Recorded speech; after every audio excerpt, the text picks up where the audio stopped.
The clatter of silverware echoed too sharply against the old dining room walls.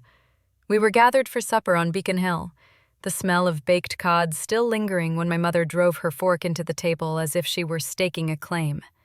Her voice followed, sharp and unshakable. "You have 24 hours to get your things out. This house is your brother's now."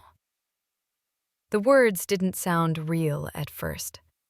I searched my father's face, hoping for contradiction, but he never lifted his eyes from his plate.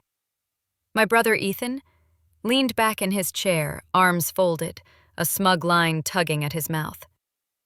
I felt the weight of silence pressing down harder than any storm off Massachusetts Bay. I looked around the room. I had poured years into. Fresh paint on the trim, windows I had replaced after the last nor'easter. The sturdy floorboards I refinished with my own hands. None of it mattered now. In one sentence, I was erased.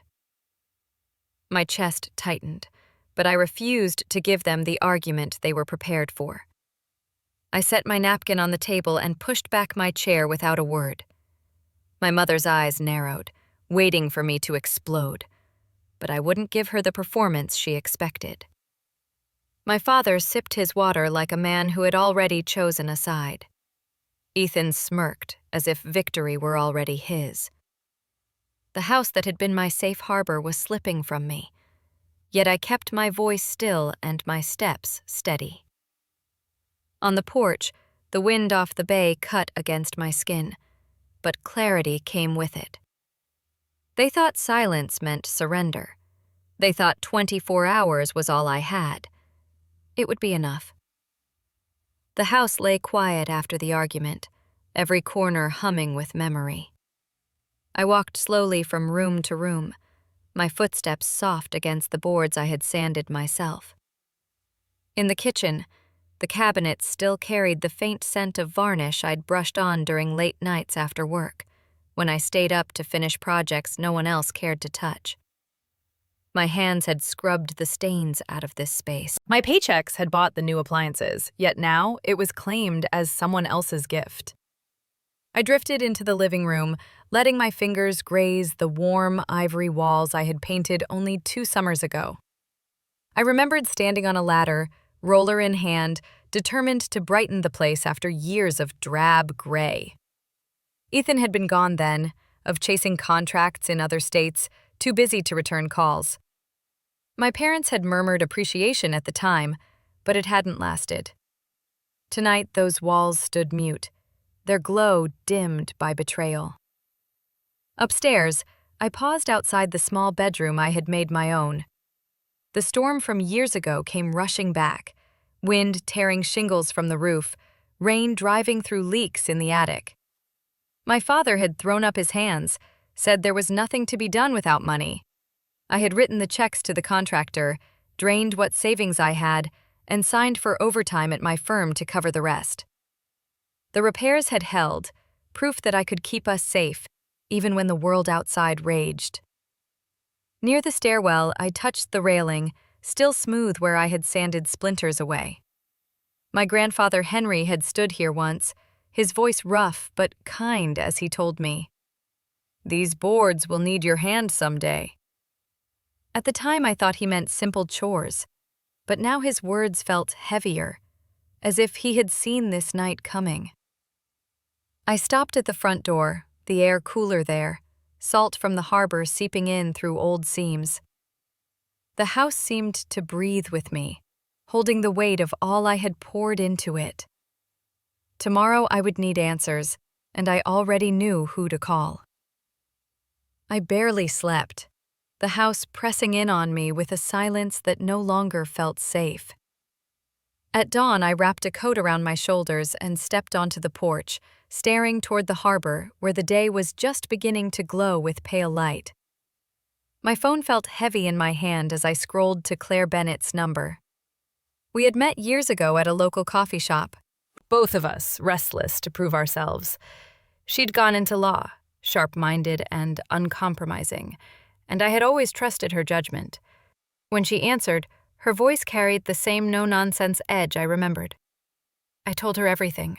The dinner, my mother's decree, my father's silence, Ethan's smug grin. She listened without interrupting, only the faint scratch of her pen coming through the line. When I finally stopped, she exhaled slowly. Ashley, first thing. You are not being legally evicted. A parent shouting at dinner is not a notice. Massachusetts law requires due process. They can't just push you out overnight. Her certainty steadied me. Still, the sting of betrayal clung to my skin. They gave me 24 hours, I said. They mean to hand it all to Ethan.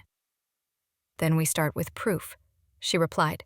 Receipts, mortgage records, any emails or contracts from when you covered their debts. And one more thing, probate files. Do you know if your grandfather left a will? The question jolted me. I remembered Henry's rough voice, his hand on the railing, telling me the house would always need me. He owned it until he passed, I whispered, but I assumed it went straight to them. Never assume, Claire said firmly. If a will exists and it names you, your parents may not have had the authority to gift the house at all. I'll have someone search the probate court today. I leaned against the porch column, the cold seeping through my coat, but a flicker of warmth building in my chest. For the first time since last night, I felt less like a trespasser in my own life. I'll gather everything, I said. Good. The tide's already shifting. Don't waste energy on arguments. Find the rocks and stand on them. Her words stayed with me as I went back inside, already pulling open drawers for folders of bank statements and receipts. By mid-afternoon, Claire called, her voice tight with urgency. Ashley, I found something. I pressed the phone hard against my ear as she explained. She'd had a clerk at the Suffolk County Probate Court pull every file tied to Henry Carter's estate. Among them lay a notarized will, dated 3 years before his death. It was simple, direct, with his broad signature stamped beneath the seal.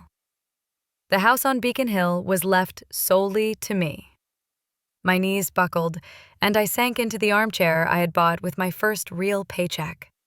For a moment, the room tilted. I thought of evenings with my grandfather on the porch, his hand steady on mine as he pointed out ships crawling across Massachusetts Bay. He had known. Somehow he had looked past everyone else and trusted me to keep the house alive. Why didn't they tell me? My voice cracked. Because it didn't suit them, Claire answered. The will was filed. Your parents had access to it and they chose to act like it didn't exist.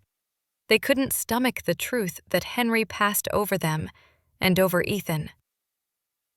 A hot flush rose in my chest. I pictured my mother's narrowed eyes at dinner, my father's refusal to look at me, Ethan's smirk.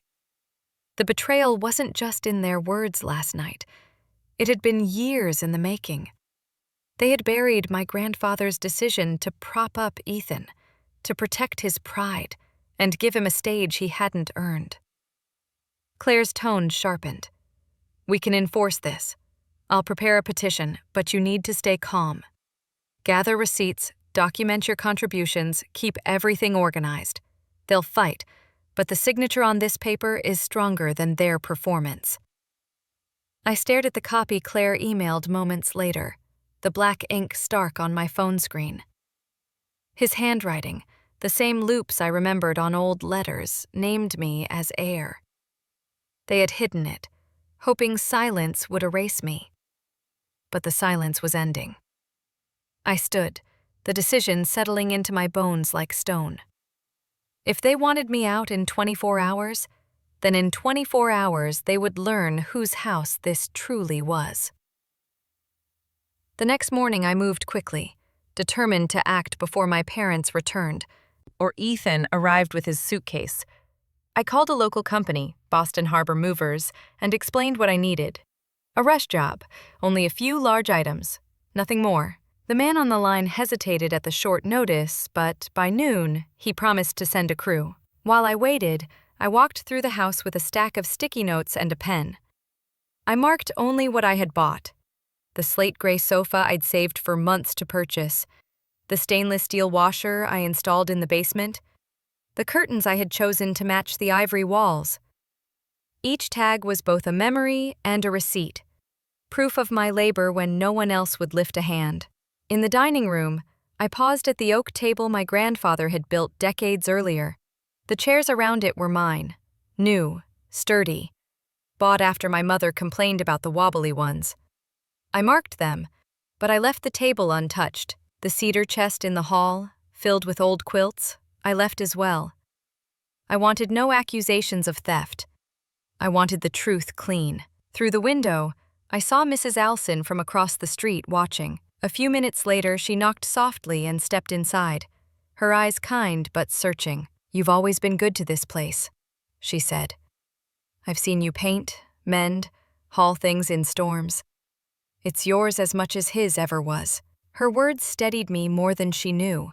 Soon after, Jack Riley stopped on his walk from the docks, dust still on his boots. He glanced at the porch beams I had reinforced years back. "Your grandfather would be proud," he muttered. By the time the movers arrived with their white truck, the rooms were mapped out in small squares of colored paper. I didn't take everything. I took only what was mine. When Ethan walked through the door, that difference would matter more than he ever expected. The movers had just finished hauling the sofa into the truck when I heard the grind of tires on the driveway.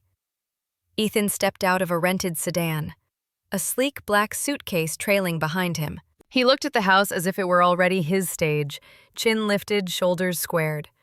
He brushed past me at the door without a greeting. His shoes echoed on the bare floorboards, the emptiness of the room greeting him louder than words. He stopped short where the sofa had stood, turning slowly in a circle. "What the hell happened?" "I took what belonged to me," I said evenly. He swung around, eyes narrowing. "This is sabotage. Mom and Dad gave me this house, and you gutted it before I even had a chance to move in." I crossed my arms, refusing to meet his fire with my own. "The washer, the chairs, the sofa, I paid for them. I have every receipt. Furnish it yourself if you want to call it home." His face flushed, but the anger broke with something else. Fear. He sank onto his suitcase, rubbing his temples. "You don't understand. My contracting business is falling apart. Investors are circling, and I promised them I'd have collateral." His voice dropped. "Sarah's pregnant. I need this house. It's not just for me." The words struck me harder than I expected. For a heartbeat, I saw the brother I had grown up with, knees scraped, chasing kites with me on the waterfront. But that boy was gone. Now he wanted my silence and my sacrifice to patch his mistakes. "I'm not your collateral," I said softly. "And our grandfather didn't choose you for this house. He chose me. You may not like it, but that's the truth." Ethan's jaw clenched, his desperation boiling into rage again. "You'll regret this. They'll make sure of it." I stood my ground, the sound of the movers shutting the truck doors punctuating the air. Ethan glared at the emptiness one more time. But what he saw missing was not furniture. It was his entitlement slipping out the door with him. 2 mornings later, I stood with Claire inside the Suffolk County Probate Court, the copy of my grandfather's will clutched like a lifeline. The courtroom smelled faintly of old paper and polish, and my parents sat across the aisle, rigid as statues. Ethan shifted in his seat, restless, the skin around his eyes tight with sleeplessness. Claire rose first. Her voice was steady as she outlined the chain of events. Henry Carter's notarized will, the mortgage payments I had made, the receipts for repairs, the affidavit from neighbors who had witnessed my care for the house. She moved like she had rehearsed this for years. My mother's rebuttal came sharp and rehearsed. Henry always meant for the house to stay with the family. We assumed it was a matter of intent, not paperwork. My father nodded along, his eyes avoiding mine. They spoke of Ethan's needs, his future child, his role as the eldest. The judge interrupted, raising a hand. Intent is not stronger than a signed and notarized document. This will is clear. The property belongs to Ashley Carter. Until full probate enforcement is complete, no transfer or occupancy may occur. The restraining order stands. The gavel struck, and the sound rang like thunder. My parents flinched. Ethan's face hardened, and for the first time since the dinner on Beacon Hill, I felt the ground hold steady beneath me. Afterward, I returned to the house. The movers had left it half empty, yet the silence no longer felt like loss. I walked into the kitchen, opened the drawer where loose keys rattled, and selected the old brass one Henry had kept on a leather string. I placed it on the counter, not as an offering, but as a marker. This key was no one's bargaining chip. It was the proof of what had already been decided years before I ever thought I would need it. When I locked the door behind me, I knew the battle was not finished, but the story they had written about me was already breaking apart. The official deed came in the mail a week later, my name written where my parents had tried to erase it. I sat at the small desk in my apartment and traced the letters with my finger. Not with triumph, but with an unfamiliar stillness. The court had sided with me. The law had affirmed what Henry left behind, yet I felt no urge to plant a flag in the living room and claim victory. Instead, I walked the streets around Beacon Hill, pausing at the waterfront where I had stood with my grandfather as a child. He believed in houses not as trophies, but as anchors, places that kept families and neighbors steady through storms. I thought of Mrs. Larson watching from her porch of Jack Riley, nodding at the beams I had repaired. They were part of this story, too. The idea came quietly. I would keep the deed, but not in the way my parents or Ethan imagined. I met with a representative from a local land trust, one that protected homes for working families along the harbor. Within days, we drafted a lease that would place the house in their program, ensuring it stayed affordable and safe. In return, I kept a small upstairs studio for myself, a single room with a window that opened toward Massachusetts Bay.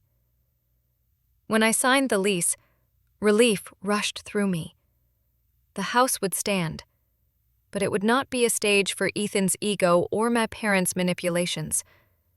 It would serve the community that had always surrounded us, and I could step inside only when I chose. That evening, I unlocked the studio and set my bag on the floor.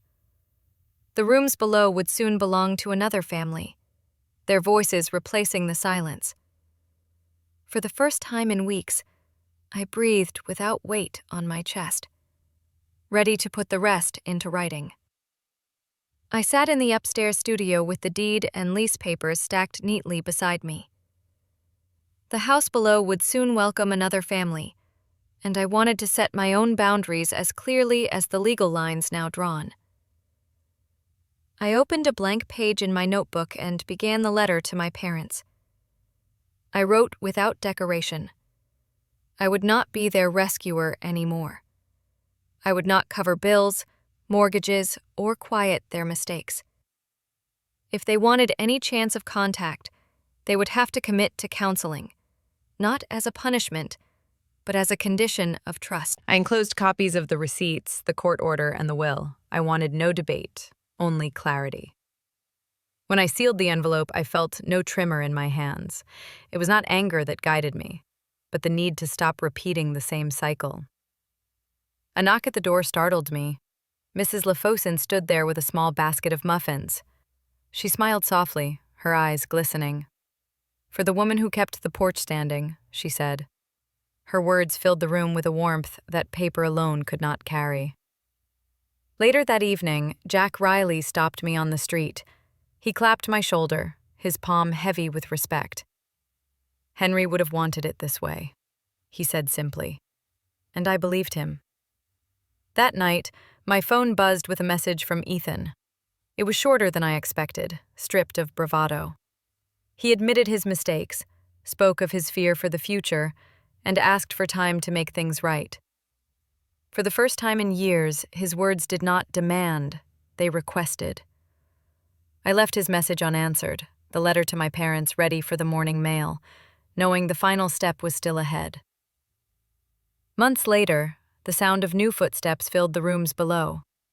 A young family had settled in under the land trust lease, their laughter carrying through the floorboards at night. Toys scattered across the porch where I had once stacked storm shutters, and the sight gave me more peace than emptiness ever had. I kept the small studio upstairs, a single room with wide windows facing Massachusetts Bay. Each morning I opened the curtains to the light stretching over the water, and I felt the steadiness that had been missing for years. On one wall, I hung the framed deed beside Henry's old repair map of Beacon Hill, the pencil notes marking the years he replaced shingles after hurricanes and reinforced beams after blizzards. It was less a trophy than a compass, reminding me what stewardship truly meant. The space was simple, a seed desk, a chair, a bed tucked near the window, but it belonged to no one's expectations but mine. I wrote there often, sometimes code for work, sometimes words that would never be sent. Letters to a past self who thought silence was the only way to keep peace. Downstairs, the family painted walls their own colors, filled the kitchen with smells of stews and bread. I heard it all and smiled, because the house was alive in a way that didn't drain me. It stood not as a bargaining chip or a weapon, but as a place carrying forward. I no longer needed to prove myself with every nail or dollar spent. My worth wasn't hidden in the floorboards or bargained at a dinner table. It rested in the boundary I had drawn, the life I had chosen, and the door I had learned when to close. Sitting in my upstairs studio, the deed framed beside Henry's repair map, I traced to the lessons carved into this ordeal. The house on Beacon Hill wasn't just wood and nails. It was a testament to boundaries and truth. I learned that silence, once my shield, had let others rewrite my story. Speaking up with receipts and a will reclaimed my place. My grandfather's trust taught me that stewardship means holding firm, not bending to demands. I saw that family isn't owed loyalty when it buries your worth. Letting go of their expectations freed me to choose who I'd be, not their rescuer, but my own anchor. The land trust lease showed me that a house could serve without consuming me, that generosity doesn't mean sacrifice. Ethan's message, unanswered, reminded me that change must be earned, not begged. Every step, court, movers, the letter, taught me to stand on proof, not promises. My worth isn't in floorboards or paychecks, but in the lines I draw and the life I build. This house, now alive with a new family's laughter, stands as Henry intended, an anchor, not a chain.